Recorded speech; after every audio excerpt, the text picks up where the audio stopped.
Imagine you have a problem where you need to change the order of a string in AIX, but the usual command you'd use, cut, cannot do the job.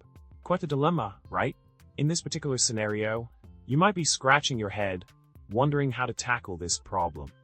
The solution to this conundrum involves a couple of nifty tricks using awk and sed. By employing the provided commands, you can manipulate the string to rearrange it as needed. The first snippet of code extracts specific substrings from the string using awk and prints them in the desired order. Similarly, the second snippet demonstrates how sed can rearrange the string using regular expressions to achieve the desired output of 2023015. Now, let's delve deeper into this solution. Utilizing a here string as input eliminates the need for subshells, making the process more efficient. By applying the same awk and sed commands with a here string, you can effortlessly rearrange the string to obtain the desired result of 2023015 without breaking a sweat. But wait, there's more!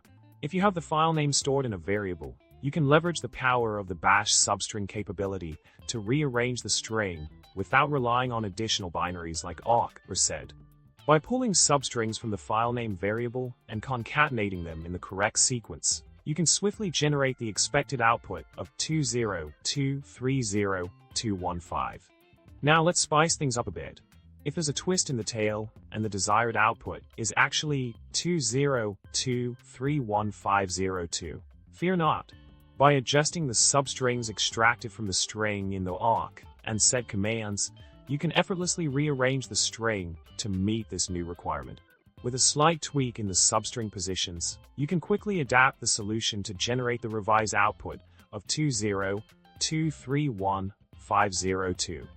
To wrap it all up, we've explored various approaches to tackle the string rearrangement problem in AIX, from utilizing awk and sed commands to leveraging bash's substring capability. With these techniques in your arsenal, manipulating strings in AIX will be a walk in the park. So go ahead, experiment with these solutions, and remember to subscribe, like, and leave a witty comment below. Happy scripting!